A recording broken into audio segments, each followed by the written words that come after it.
Hi gang, I have this 1971 Marshall Super Lead. It is a vintage one. These are often referred to as plexis, although it has a metal faceplate, and there may be little differences, but there are differences between two different 1968 plexis, so it's a plexi. It's a lot easier than saying Marshall Super Lead. This thing sounds great. It is bone stock. It has been gone through by Dave Friedman. He confirmed it's bone stock, and it has new tubes. When I got it, it had some beautiful vintage tubes. Man, this thing was just like on a slightly another level. I'm glad I did my Kemper and ToneX captures with the original old tubes, but it still sounds awesome, so it's all good. When people hear this amp cranked to 10, they often say, oh, that's totally modded. It has way more gain than a plexi should have. But that's not really the case. I mean, it sounds like Van Halen when you turn it to 10. It sounds like AC/DC when you set it up that way. That's what they did. But turning up to 10 is, you're going to burn through tubes, so you got to use a really nice load box. I love the Fryette Power Station. I love the TwoNotes Reload 2. That's what I'm using right now. The Reload and Marshall combination here seems to work really nicely, and it's nice and quiet. So that's what I'm going with. Because miking it up is literally impossible. If I turn this on 10 and try and mic it, A, I won't be able to hear anything I'm playing to, no matter what I do. B, it'll probably blow the windows out. Cops will be called. Animals will be barking. Wives will be yelling. Children will be banging. It's impossible. So you got to do the load box thing, which is cool. I mean, it's fine. It sounds great, and it's pretty functional and stuff. And there's something kind of awesome about playing a vintage plexi, feeds a part of my brain that goes, yeah, that's cool. But if I'm set up with another amp on the day, like I have a rectifier up there, and then it's like, oh, I could use the plexi, I'm like, I gotta lift all these heavy amps, move them around. I just don't have the space to have 4 heads or whatever set up. So I was thinking, these are amazing, right? Here's the third one, IRX, IRJ, IRD, based on essentially the Friedman BE100, the Friedman Dirty Shirley, and the Friedman JEL. Dave Friedman knows vintage Marshall tone. It's integral to his amp DNA, I believe. I think he would tell you that as well. So I thought, which of these could sound like my vintage plexi? So that opening tune I actually recorded direct and then reamped through the Marshall. Everything was on 10. So it's like volume, treble, bass, middle, presence, everything. It's going into one input, just the high, bright input. Going through the Reload 2, it's hitting my IR from one of my IR packs, which I think sounds great. So everything is going to get the same IR.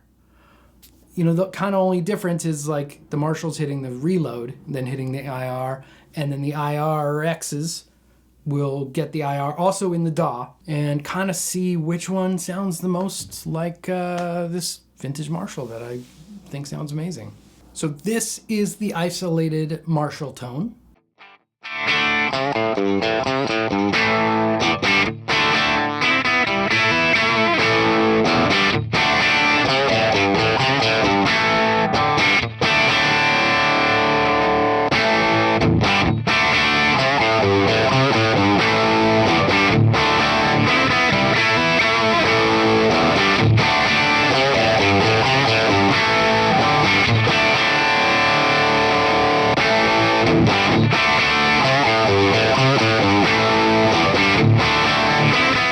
And now we'll go into the IRD first.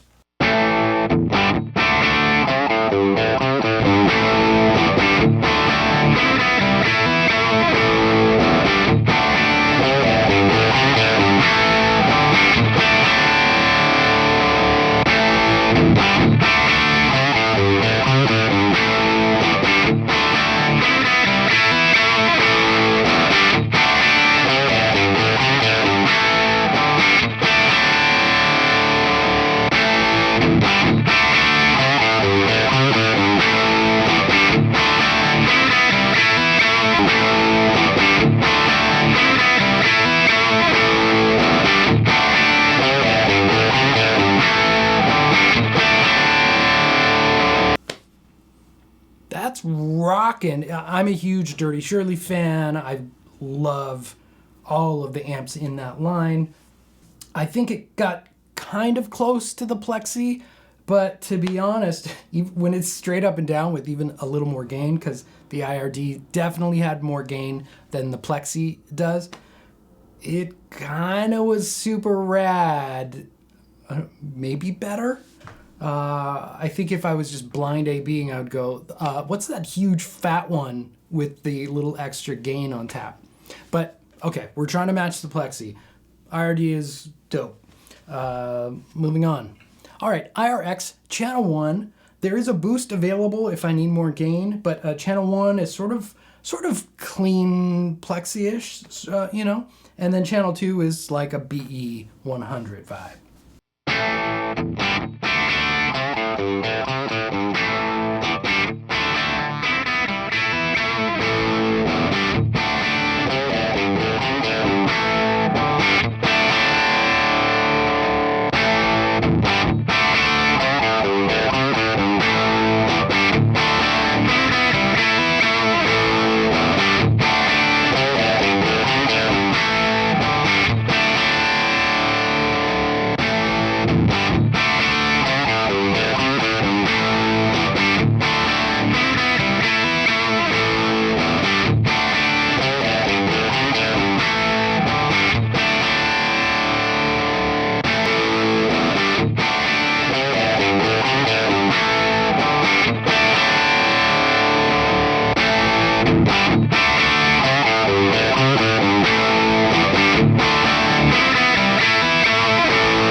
Both channels sound awesome. Again, I think the IRX has more, I mean, I know it has way more bottom end on tap than I could ever squeeze out of the Marshall. But that was really nice sounding with everything cranked to 10 on channel 1. All right, onto the IRJ. The IRJ also has a boost, but it's voiced like a tube screamer, so that's gonna completely like nullify getting close to that sound. So I'm not gonna use the boost on this, but the channel 1 is the Plexi channel on channel 1. Channel 2 is Dave's Jake voicing. There's a super high gain mode. I don't think I'll need to go there. Here we go.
That sounds great too. Channel 1 has less gain than my Plexi. Channel 2, I mean, I think that's related to a JCM 800, so it's got more gain. Obviously, I didn't even need to get up into the 10 zone. So, yeah, that sounded awesome too. It's funny, I think with all of them, I hit points where I was like, I like that sound better. you know, there's something super cool about vintage Marshall, but could it be beat? I don't know. I'll leave that up to you. Do you think, did you hear some sounds where you're like, that's better? So I will run all of these in the closest match I can at the end of this in the mix. You'll be so sick of this dumb little tune. But it might give you an idea like, oh, shoot, I'm just going to go run and grab an or whatever, because that does that plexi thing. So, or not, maybe you need to go buy a plexi. If you like these videos, please click like and subscribe. And if you just like the tone of this Marshall, I've got Kempers and ToneX's and the IR available on my site, Big Hairy Profiles. We'll see you later. Thanks for watching. See ya.